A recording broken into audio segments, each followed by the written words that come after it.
வணக்கம் நண்பர்களே. கார்த்தி ரேவதி சீரியல் செம பரபரப்பாக போயிட்டு இருக்குன்னே சொல்லலாங்க. ஒரு பரபரப்பான கட்டத்தில் நம்ம சாமுண்டேஸ்வரியின் திட்டத்துக்கு நம்ம ராஜா ஆப்பு வைக்கிறாங்கங்க.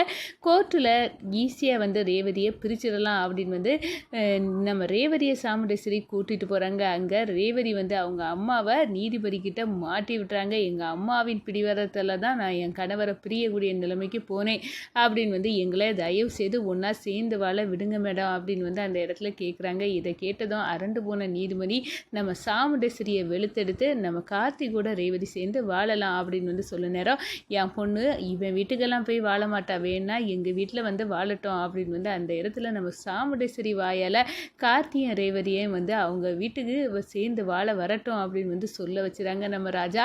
அதை பற்றி தான் இந்த வீடியோக்குள்ளே பார்க்க போகிறோம். அதுக்கு முன்னாடி சேனலுக்கு லைக் அண்ட் சப்ஸ்கிரைப் பண்ணுங்கள் ஃப்ரெண்ட்ஸ். பக்கத்தில் இருக்க பெல் ஐக்கானையும் கிளிக் பண்ணுங்கள். அப்போ தான் நான் போடுற ஒவ்வொரு வீடியோவும் நோட்டிஃபிகேஷனாக உங்களுக்கு கிடைக்கும். வாங்க ஃப்ரெண்ட்ஸ் வீடியோக்குள்ளே போகலாம். ஃபஸ்ட்டு எடுத்த உடனே பார்த்தோன்னா ஒரு சும்மா அதிரடியான பரபரப்பு கட்டோன்னே சொல்லலாங்க. நம்ம சந்திரகலாவும் சாமுண்டேஸ்வரியும் திட்டம் போடுறாங்க. என்ன நம்ம விவாகரத்து பத்திரத்துக்கு ரெடி பண்ணால், ஆனால் இது மூக்கு வேர்த்த மாதிரி இந்த கார்த்தியை விவாகரத்தை பத்திரத்தை அனுப்பி வச்சுருக்கான். ஒன்றும் புரியலையே. நம்ம ஒரு ஸ்கெட்சை போட்டோன்னா இந்த டிரைவர் பையன் அதுக்கு முன்னாடி ஒரு ஸ்கெட்சை போட்டுட்டு இருக்கான். ஏதோ ஒரு இதில் தப்பாக இருக்குக்கா அப்படின்னு சொல்லாங்க.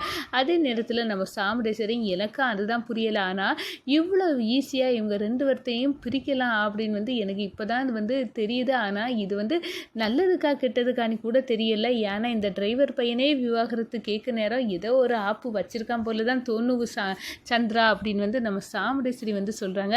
சரி அவட்ட கையெழுத்து வாங்குவோம் அப்படின்னு நம்ம ரேவதியை கூப்பிட்டு கையெழுத்து கேட்குறாங்க. உன் கணவனே விவாகரத்து பத்திரம் அனுப்பிவிட்டுருக்கான், நீ வரட்டு பிடிவாதம் பிடிக்காத ரேவதி இதில் கையெழுத்து போடு அப்படின்னு சொல்ல நேரம், அம்மா காட்டுங்க எங்கெல்லாம் கையெழுத்து போடணுமோ அங்கெல்லாம் போடுறேன், நான் தயாராக தான் இருக்கேன் அப்படின்னு நம்ம ரேவதி சொல்ல, நம்ம சாமுண்டேஸ்வரி பத்திரத்தை நீட்டாக எல்லா இடத்துலையும் கரெக்டாக நம்ம ரேவதி கையெழுத்து போடுறாங்க. ஒரு லாயரை கூட்டு இந்த பாருங்கள் அவள் எல்லா இடத்துலையும் நீங்கள் குறியிட்டு காட்டின இடத்துல எல்லாம் கையெழுத்து போட்டிருக்காளா அப்படின்னு கேட்க நேரம் பெர்ஃபெக்டாக போட்டிருக்காங்க. நாளைக்கு கோர்ட்டில் கூட்டிகிட்டு போய் ஆஜர்படுத்தினா போதும், சீக்கிரமாக உங்கள் பொண்ணுக்கும் அவனுக்கும் விவாகரத்து கிடச்சிடும் அப்படின்னு சொல்ல நேரம் ரொம்ப சந்தோஷம் அப்படின்னு நம்ம சாமுண்டேஸ்வரியும் சந்திராவும் நினைக்கிறாங்க. நம்ம ரேவதிக்கு ராஜா கால் பண்ணுறாங்க. என்ன நான் அனுப்பின விவாகரத்து பத்திரம் கிடச்சிது பாத்தியா அப்படின்னு கேட்குறாங்க. ஆமாம் நான் கையெழுத்தும் போட்டு கொடுத்துட்டேன், எதுக்காக நான் அனுப்புனேன் இதெல்லாம் நீ என்கிட்ட கேட்க மாட்டியா அப்படின்னு கேட்க நேரம், நான் எதுக்காக கேட்கணும், என்னை விட நம்ம ரெண்டு பேர்த்துக்கு உறவுலையும் நீங்கள் பிரிக்க முடியாத அளவு செக் வைக்க போகிறீங்கன்னு எனக்கு அசைக்க முடியாத நம்பிக்கை உங்கள் மேலே இருக்குது. அப்படி இருக்க நேரம் நான் இதுக்கெல்லாம் வருத்தப்பட போகிறேன், எனக்கு உங்கள் மேலே நம்பிக்கை இருக்குங்க, யார் நினச்சாலும் நம்மளை பிரிச்சிட முடியாது அப்படின்னு அந்த இடத்துல சொல்லுறது சரியாக சொன்னார் ரேவதி. இன்னையோடி நம்ம பிரிஞ்சிருக்கக்கூடிய நாட்கள் முடிய போகுது, நாளையிலேருந்து நம்ம சேர்ந்து தான் இருக்க போகிறோம். நான் சொன்னால் நம்பு, உங்கள் அம்மாவே என்ன மாப்பிள்ளைக்கு கூப்பிட்டு அவங்க வீட்டுக்கு வர வைப்பாங்க பாரு அப்படின்னு சொல்லினாரு. அவன் நிஜமாவா? ஆம் கார்த்தி அப்படின்னு கேட்குறாங்க. ஆமாம் ரேவதி இதுதான் நடக்க போகுது, நீ பயப்படாமல் இரு அப்படின்னு சொல்கிறாங்க. அதே நேரத்தில் எப்பண்டா விடியும் நம்ம கோர்ட்டில் போய் புட்டு நீ வச்சிடலாம் அப்படின்னு நம்ம ரேவதி ரெடியாகிறாங்க.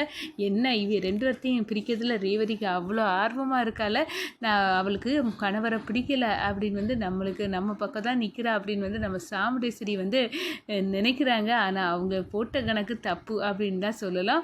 கோர்ட்டுக்கு நம்ம ரேவதியை கடகடன்னு இழுத்துட்டு போகிறாங்க. நம்ம டிரைவர் பையில பார்த்து ஒரு லுக்கு விட்றாங்க நம்ம சாமுண்டேஸ்வரி. இந்த பாருடா, உனக்கு என் பொண்ணோட வாயிலிருந்தே இவனு கூட நான் வாழ பிரிக்கலை, எங்கள் அம்மா சொல்ல மாதிரி விவகாரத்தை எனக்கு கொடுங்கன்னு சொல்ல வச்சு உன்னை நெத்தி அடி கொடுக்குறேன் அப்படின்னு அந்த இடத்துல நம்ம சாமுண்டேஸ்வரி திட்டம் போடுறாங்க. ஆனால் அவங்க திட்டத்தை எல்லாம் தவிடுபடி ஆக்கும் விதமாக நம்ம ரேவதியை கூண்டுக்குள்ளே வர வைக்கிறாங்க. அப்போ தான் நம்ம ரேவதி கிட்ட கேட்குறாங்க, இந்த பாரு உனக்கு உன் கணவரை பிரிய சம்மதமா அப்படின்னு கேட்க நேரம், எனக்கு சம்மதம் கிடையாது, யார் சொன்னால், அப்போ நீ இதில் விவாகரத்து பத்திரத்தில் கையெழுத்து போட்டிருக்கியா அப்படின்னு கேட்க நேரம், இந்த கையெழுத்து எங்கள் அம்மாவோட வரட்டு பிடிவாதத்தால் போட்டது, எங்கள் அம்மா எங்கள் ரெண்டு பேர்த்தையும் வாழ விட மாட்டாங்க, எப்படியாவது நீங்கள் தான் சேர்த்து வைக்கணும் மேடம் அப்படின்னு சொல்கிறாங்க.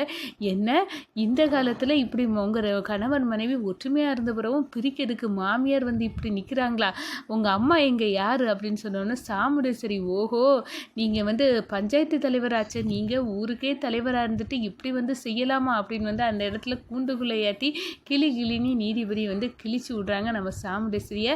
அதோட நம்ம கார்த்திகை கிட்ட கேட்குறாங்க, உங்களுக்கு ரேவதி மாதிரி சேர்ந்து வாழறதுல சம்மதமா அப்படின்னு வந்து கேட்குற நேரம், எனக்கு என் பொண்டாட்டி கூட சேர்ந்து வாழறதுல எனக்கு பரிபூரண சம்மதம். ஆனால் எங்கள் அத்தைக்கு தான் அதில் விருப்பம் கிடையாது. என்ன அத்தையாவது சொத்தையாவது 2 பேரும் சேர்ந்து வாழ விருப்பப்பட்ட பிறகு நடுவுல யார் இந்த சாமுண்டேஸ்வரி அப்படின்னு வந்து கொந்தளிக்கிறாங்க. இந்த பாருமா, நீ மேஜர், நீ வந்து உன் கணவரோட சேர்ந்து நீ சந்தோஷமா அவர் வீட்டில் போய் வாழலாம் அப்படின்னு வந்து சொல்ல நேரம், அது மட்டும் நடக்காது. அவன் வேண்டாம், அந்த டிரைவர் பையன் என் வீட்டில் வந்து வாழட்டும், ஆனால் நான் அவனுக்கு வீட்டுக்கு என் பொண்ணை அனுப்பி வைக்க தயார் இல்லை அப்படின்னு வந்து அந்த இடத்துல சொல்ல நேரம், அப்போ உங்களால் இவங்க 2 பேர்த்துக்கு உறவுலையும் எந்த பிரச்சனையும் வராதுன்னு நீங்கள் எழுதி கொடுங்க சாமுண்டேஸ்வரி அப்படின்னு வந்து சொல்லி நம்ம சாமுண்டேஸ்வரிக்கு கையாலேயே வந்து நான் இனி இவங்க 2 பேர்த்தையும் நான் எந்த காரணத்தினாலையும் பிரிக்க மாட்டேன் அப்படின்னு வந்து அந்த இடத்துல எழுதி கொடுத்து வந்து சேர்ந்து வாழ வந்து சம்மதிக்க வச்சுறாங்கங்க. அதோட பார்த்தோன்னா நம்ம கார்த்தி நம்ம ரேவதிக்கு கையை பிடிச்சி ஜாலியாக வந்து வெளியே வராங்க. அடடா, இந்த கண்கொள்ளா காட்சியை சகலையும் ரேவதியும் வரக்கூடிய காட்சியை பார்க்க தானே நான் இவ்வளோ நாள் இருந்தேன் அப்படின்னு நம்ம மயிலு சொல்கிறாங்க. ஆமாம் மாப்பிள்ளை, இப்போவே எனக்கு சந்தோஷமாக இருக்குது. நம்ம மாப்பிள்ளைக்கு திட்டம் நல்லா ஒர்க் அவுட் ஆகிட்டு அப்படின்னு வந்து சந்தோஷமாக இருக்காங்க. பாத்தியாக்கா, மாப்பிள்ளையும் அந்த மயிலும் சேர்ந்துக்கிட்டு சந்தோஷப்பட்டுட்டு இருக்காங்க. நம்ம ராஜாம ரேவதியும் வரதை பார்த்து, ஆமா சந்திரா, இந்த கூட்டு களவாணிக தானே இவங்க, திட்டமிட்டு ரேவதி நம்மளை சொதப்பிட்டா. நம்ம ரேவதி ஈஸியாக சைன் போட்டுட்டான்னு நினச்சோம், ஆனால் நம்மளுக்கு இவ ஆப்பு வச்சுட்டாலே, இவளை விடக்கூடாது அப்படின்னு வந்து சொல்கிறாங்க. ஆமாம் சந்திரா, இவ வந்து நான் என்னையே கோர்த்து விட்டு என் வாயாலேயே என் வீட்டில் இவ 2 பேர்த்தையும் வாழ வைக்க அப்படின்னு வந்து அந்த இடத்துல சொல்ல வச்சுட்டா. இதெல்லாம் வந்து எனக்கு கொஞ்சம் கூட பிடிக்கல. நீ வந்து உன் பொண்ணை பற்றி இவ்வளவெல்லாம் தெரிஞ்சுக்காக்கா, எனக்கு இவளை முந்தியே தெரியும், இவ எப்படிப்பட்ட கூட்டு களவாணி தான் அப்படின்னு வந்து அந்த இடத்துல கொந்தளிக்கிறாங்க. இவன் நம்ம வீட்டில் வந்து எப்படி ரேவதி கூட சேர்ந்து வாழான்னு நான் பார்க்க தானே போகிறேன்.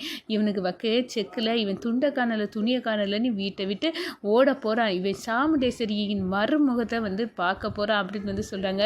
அடடா, நான் எவ்வளோ பாடுபட்டு இந்த டிரைவர் பையில வீட்டில் விட்டு விரட்டதுக்கு என்னெல்லாம் வழி உண்டோ அதெல்லாம் பண்ணினேன். கடைசியில் எல்லாமே கூறு கெடுத்து இப்படி குட்டிச்சோராக போச்சே. என்ன இருந்தே நான் இவனை விரட்டதுக்கு திட்டம் போடணுமா, நான் எப்படி போடுவேன் அப்படின்னு வந்து சந்திரா அந்த இடத்துல வந்து அப்படியே கோபத்தோட கொந்தளிக்கிறாங்கன்னு சொல்லலாம். இந்த சைடு நம்ம ரேவதி ராஜாக்கு கையை பிடிச்சி, நான் வந்து நினச்சேன் ராஜா, நீ எதையாவது பண்ணி கண்டிப்பாக என் கூட சேர்ந்து வாழுவேன்னு நினச்சேன். அதே மாதிரி நம்ம பண்ணிட்டோம். இனி நம்மளை யாராலையும் பிரிக்கவே முடியாது. இது எங்கள் அம்மாவுக்கு வச்ச நெத்தி அடி, நீங்கள் சித்திக்கு திட்டம் எல்லாம் இனி தவிடு பொடி அப்படின்னு வந்து சொல்லிக்கிட்டு நம்ம ரேவதியும் ராஜாவும் சந்தோஷமாக இருக்காங்க. இதை பார்த்து நம்ம ராஜராஜா இப்படியே வந்து என் பொண்ணு மாப்பிள்ளையும் சேர்ந்து வாழணும் அப்படின்னு வந்து இருக்காங்க. இந்த சைடு பார்த்தோன்னா நம்ம சாமுண்டேஸ்வரி, இந்த டிரைவர் பையன் மறுபடியும் நம்ம வீட்டுக்குள்ளே வரதை என்னால் ஏற்றுக்க முடியலை சந்திரா. இவனுக்கு ஏதாவது ஒரு செக்கு வச்சு இவனை எப்படியாவது உள்ள ஒரு கேஸில் உள்ளுக்க தள்ளி கம்பி எண்ணெய் வைக்கணும் அப்படின்னு வந்து அடுத்த கட்ட திட்டத்தை போட்டுட்டாங்கன்னே சொல்லலாங்க.